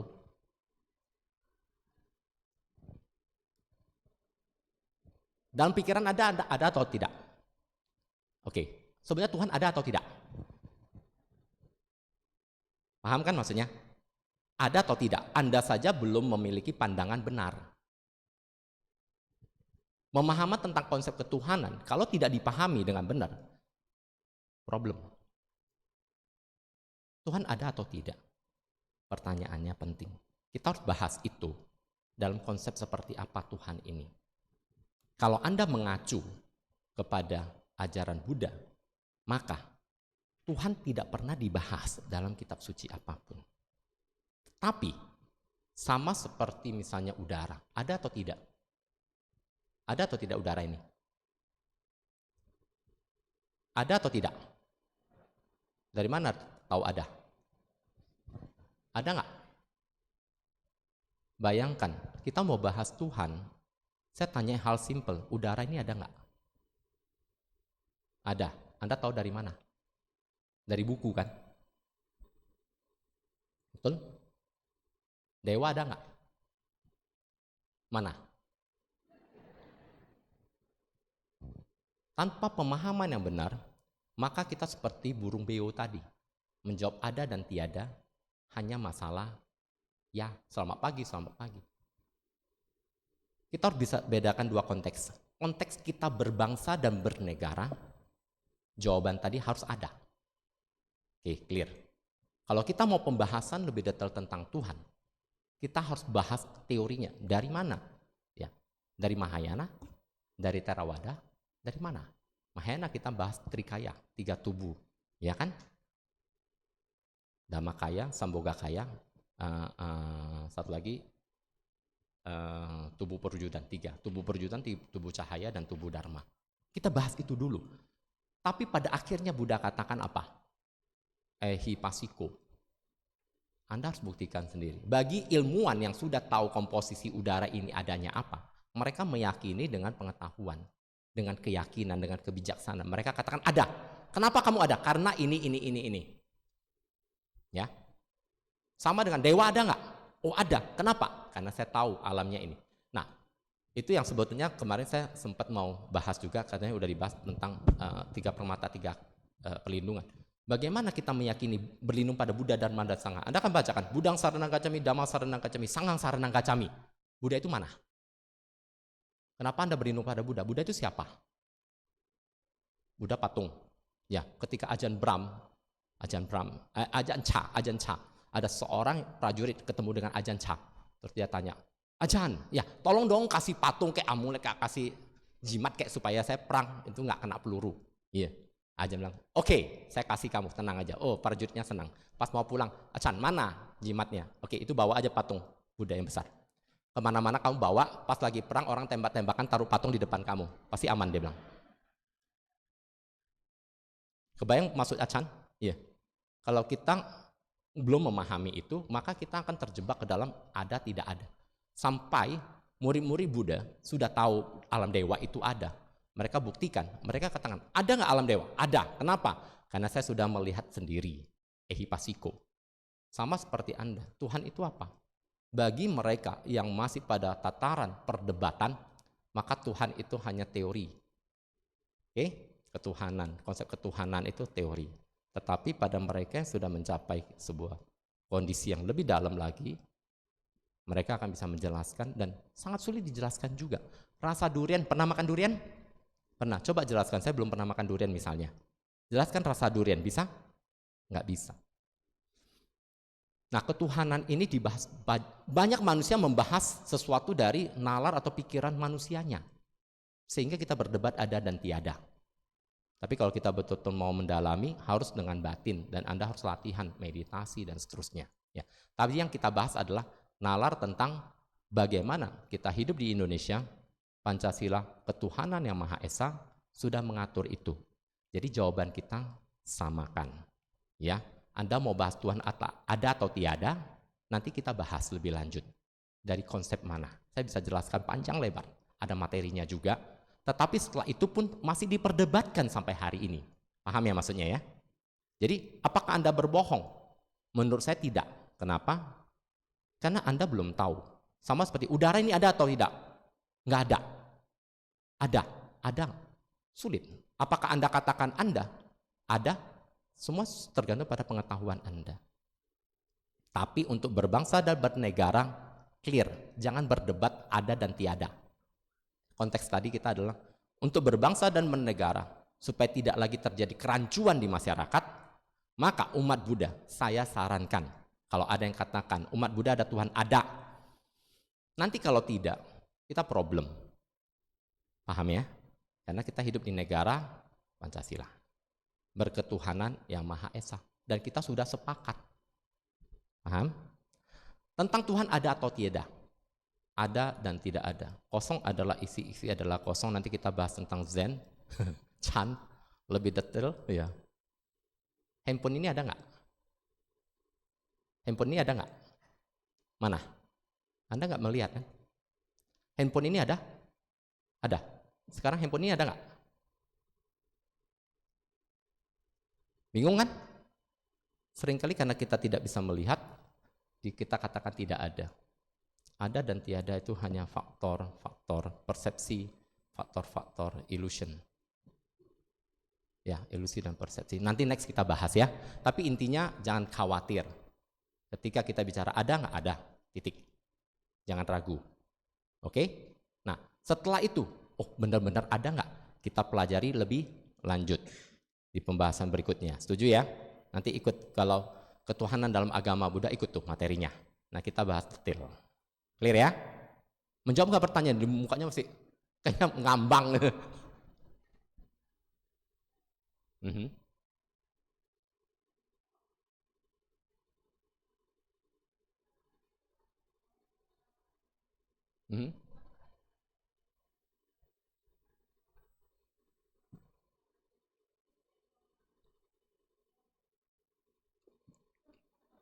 Oke.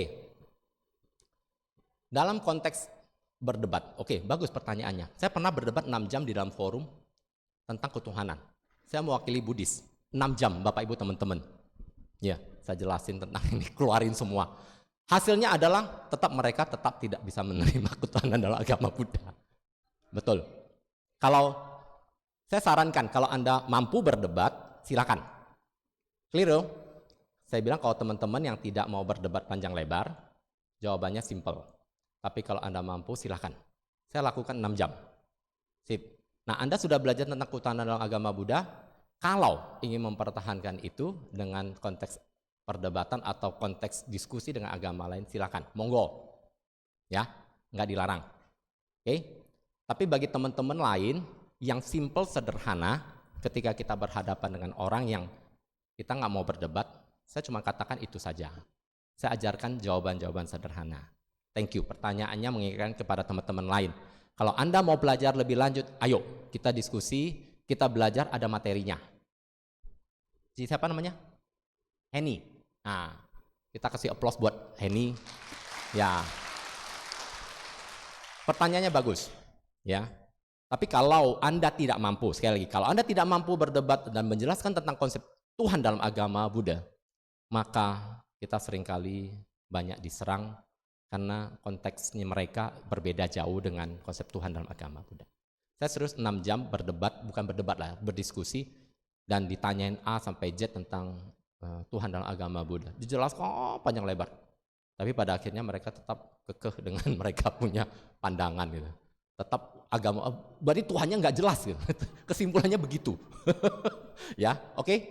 Sip. Cukup ya? Ya, oke Bapak Ibu teman-teman. Saya kira hari ini kita sudah tahu cara untuk hidup senang, mati tenang. Tinggal praktekkan dalam kehidupan kita sehari-hari supaya kita bisa matinya tenang. Siapa yang mau mati? Mati nggak mau. Gimana mau? Takut mati. Ya, kenapa takut mati? Habis mati pergi kemana ya? Nah, itu kadang-kadang juga banyak yang takut tuh. Sehingga kalau kita tidak mengetahui Dharma, maka kita problem. Ya, pertanyaan terakhir Bapak Ibu teman-teman. Ya, untuk bisa hidup senang mati tenang, Anda harus belajar Dharma. Setuju? Ya, yang seminggu sekali belajar baca buku Dharma, siapa? 1 buku? Wah, kasih tepuk tangan dong. 1. Yang sebulan 1 buku, sebulan sekali 1 buku. Yang setahun sekali 1 buku. Seumur hidup 1 buku. Bayangkan, mau belajar Dharma tapi nggak baca. Jadi mulai hari ini mau hidup senang mati tenang, mulai belajar baca buku Dharma. Setuju? Mau? Mau? Janji? Makin hilang suaranya. Makin senyap gitu. Mau? 6 orang. Janji? 3 orang. Ya janjinya di depan Buddha. Ayo, makin hilang. Tinggal 1 orang. Ya, jadi kalau kita mau belajar Dharma, maka kita harus banyak belajar. Ya, baca-baca bukunya. Oke? Sip. Terima kasih. Semoga kita semua maju di dalam Dharma. Semoga kita semua berbahagia dan semoga semua makhluk hidup berbahagia. Sadu, sadu, sadu. Namo Sang Hyang Adi Budaya, Namo Buddhaya.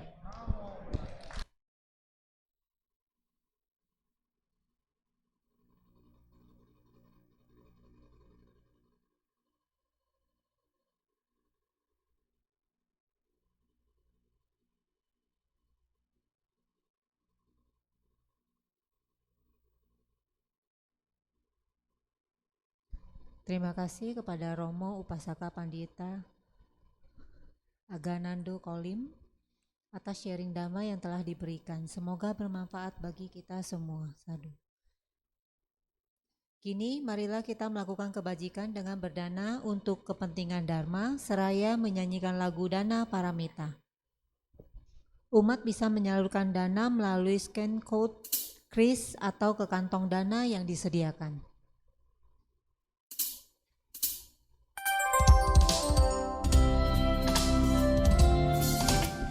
Bagi umat yang ingin scan code bisa mengangkat tangannya sehingga petugas bisa memberikan kode krisnya.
sukacita, semoga hidup kita bahagia untuk selama-lamanya.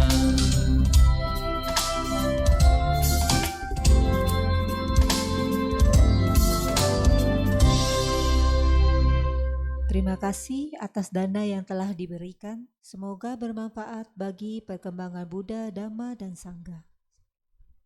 Selanjutnya, kita akan mendengarkan persembahan lagu yang akan dibawakan oleh tim kesenian. Kepada tim kesenian, kami persilahkan.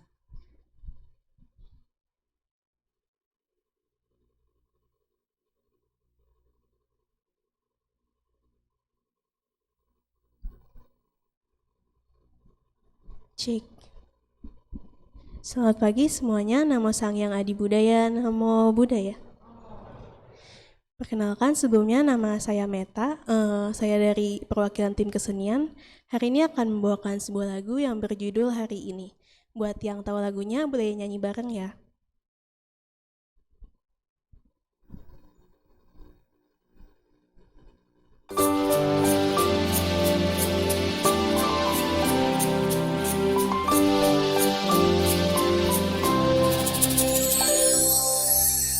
Hari ini ku langkahkan kakiku dengan ceria, penuh bahagia. Hari ini ku hadapi hariku dengan senyuman gembira. Tak ada ragu dalam hatiku, karena Buddha Dhamma akan menerangiku. Ku kan pergi merasakan indahnya dunia tanpa usikan kesedihan. Dhamma yang telah kau ajarkan buatku mengerti, ku kan rasakan kesejukan untuk hidupku.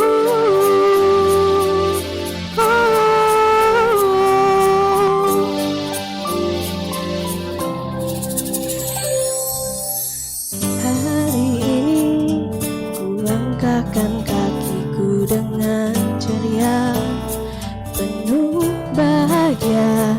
Hari ini ku hadapi hariku dengan senyuman gembira. Tak ada ragu dalam hatiku, karena Buddha Dhamma akan menerangiku. Ku kan pergi merasakan indahnya dunia tanpa usikan kesedihan. Dhamma yang telah kau ajarkan buatku mengerti, ku kan rasakan kesejukan untuk hidupku.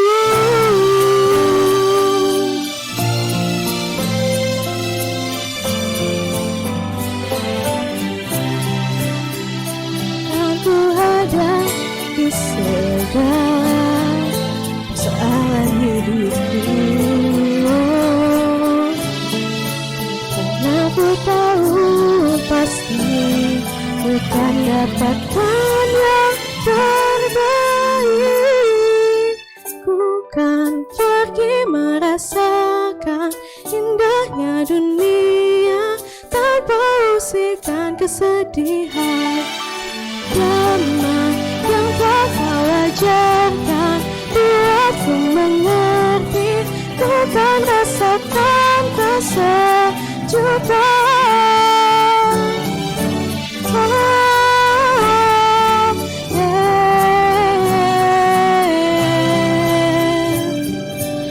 Usikan kesedihan.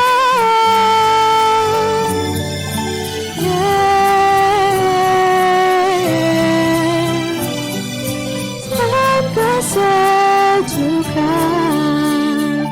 untuk hidupku.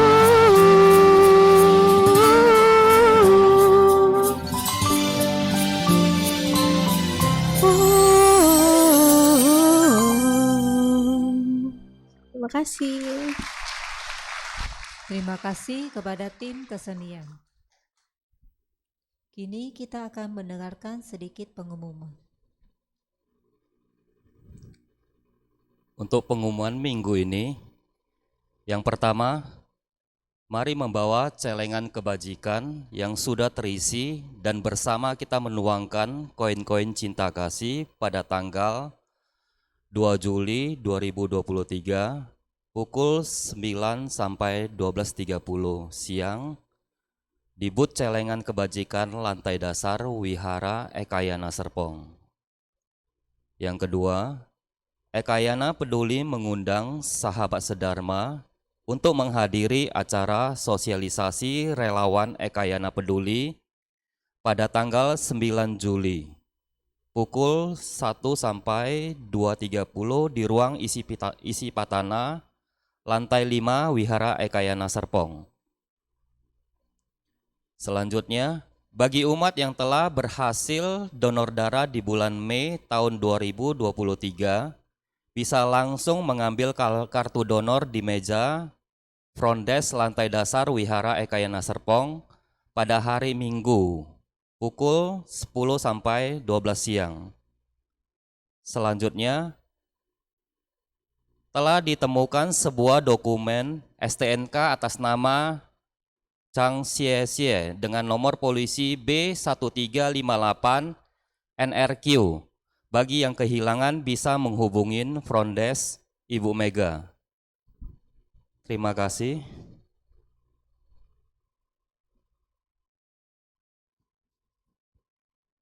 Baik, sebelum mengakhiri puja bakti pada pagi hari ini, kami mengingatkan kembali agar umat tetap berada di bakti sala sampai pemimpin kebaktian meninggalkan ruangan bakti sala. Terima kasih. Eta Wata, halaman 40. Pembacaan pelimpahan jasa pada hari ini ditujukan kepada Mendiang Lim Suyunyo yang akan dibacakan setelah Cirang Rakantu Wihara Ekayana Serpong. Marilah kita menyalurkan jasa-jasa kebajikan yang telah kita peroleh kepada semua makhluk yang membutuhkannya.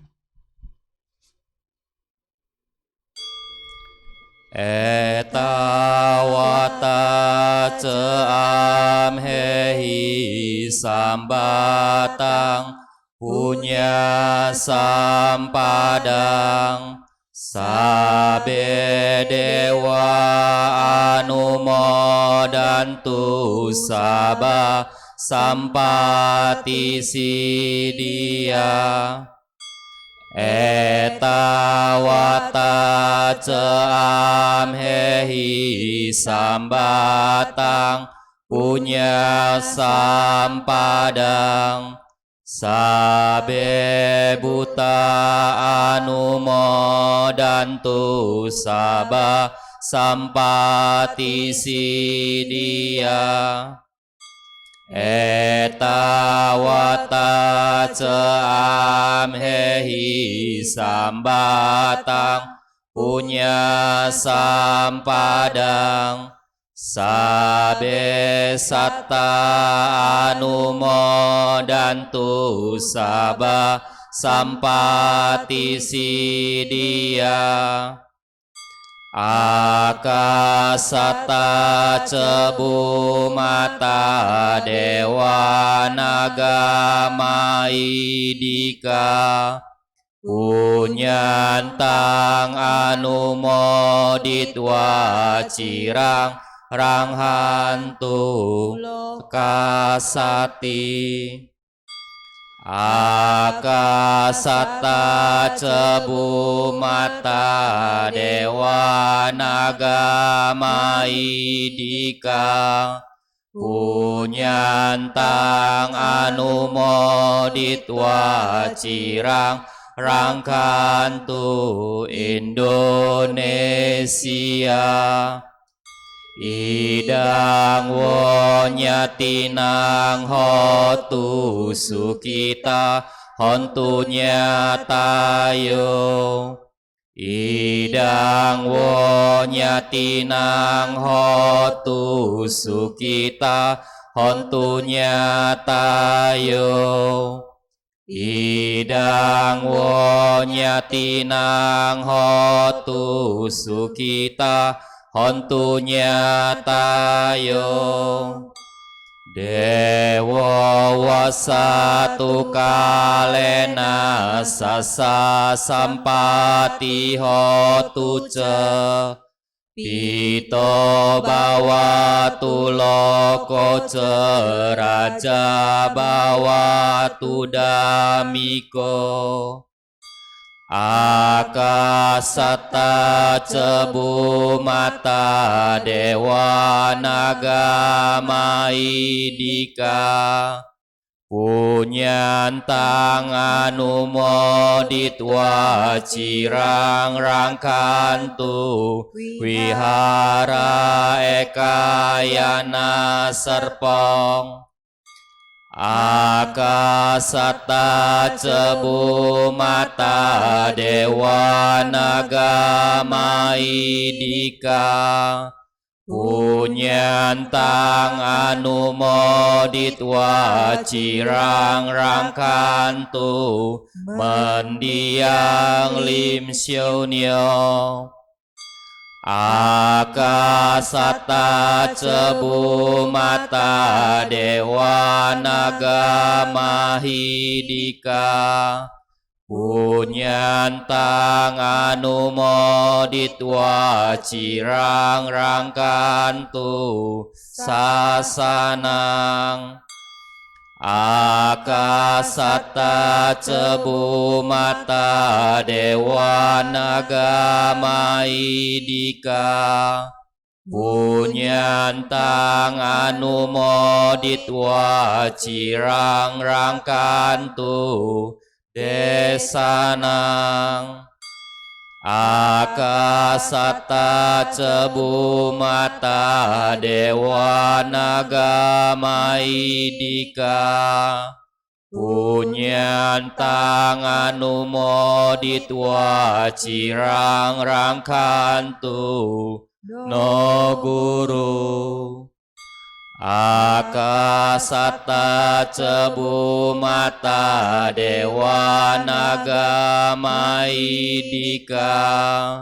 Punyantang anu moditwa cirang rangkantu mang parangti. Sadu, sadu, sadu. Umat dipersilakan untuk berlutut dan bersikap anjali.